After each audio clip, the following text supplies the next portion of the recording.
Pourquoi cette grève? En fait, c'est pas uniquement pour les retraites, mais aussi pour l'augmentation des salaires, des conditions de travail. Et puis, malgré que les médias et les journaux divers nous ont tanné en disant qu'il n'y avait aucune raison de manifester aujourd'hui, preuve est de constater qu'on avait raison d'appeler. Hein. On s'attendait à un petit nombre de manifestants. Aujourd'hui, pour une première manifestation, on est 250 à Lisieux. On ne s'attendait pas à un tel nombre. Donc, on avait raison d'appeler. Et puis, contrairement à ce que dit le gouvernement, qu'il n'y a pas de réforme, il y a bien une réforme. Hein. On reporte à plus tard l'augmentation de la durée des cotisations, mais elles auront bien lieu. Hein. Aujourd'hui, les grands perdants, ce sont les salariés, les grands gagnants, les patrons. Mais le pire, c'est les jeunes. Hein. Les jeunes, aujourd'hui, qui commencent à travailler vers 24-26 ans, on leur promet 43 années de cotisation, ce qui les fera partir à la retraite à 69 ans. Donc, c'est une réforme profondément injuste. Et puis, on espère que les jeunes nous rejoindront dans les prochaines manifestations, parce qu'ils sont directement intéressés par le phénomène. Les jeunes, les salariés, mais aussi les retraités à qui l'on promet des augmentations de cotisations pour les retraites, pour les cotisations vieillesse. Et on a reporté aussi l'augmentation de la rémunération des pensions aujourd'hui d'avril à la fin de l'année. Donc c'est une forme de désindexation des pensions sur les salaires.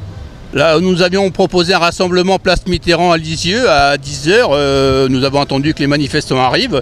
Donc avec beaucoup de satisfaction, on ne s'attendait pas à un nombre aussi important, mais voilà, c'est là. Nous avons commencé à défiler à 10h30, 11h moins le quart, et puis nous allons faire un défilé dans les rues de Lisieux.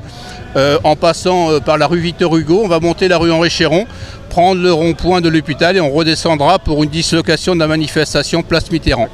En appelant bien entendu les militants et les manifestants qui sont là aujourd'hui à continuer à amplifier la mobilisation. Il est bien évident que ce n'est qu'un premier rendez-vous dans cette rentrée sociale. Et on appelle tout le monde, les militants syndicaux dans leur boîte, à appeler les salariés à se défendre et à lutter contre cette réforme des retraites qui est profondément injuste. Qu'est-ce qu'on demande en retour? Pour les problèmes de cotisation retraite, la pérennité des retraites, c'est d'augmenter en fait la fourchette des cotisations, l'assiette des cotisations, c'est de taxer les produits financiers. Et là, il y a matière. Il y a matière à récupérer de l'argent, bien entendu.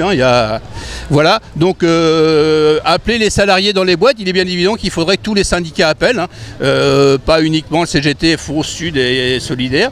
Il faut vraiment que tous les syndicats présents dans les boîtes appellent à manifester. On voit aujourd'hui d'ailleurs que la CFDT qui n'appelait pas, on a aujourd'hui un syndicat CFDT de chez Axe qui est présent aujourd'hui. Donc ils ont raison d'être présents, bien entendu. On ne comprend pas pourquoi de grandes centrales syndicales comme ça n'appellent pas à se mobiliser pour un enjeu aussi important.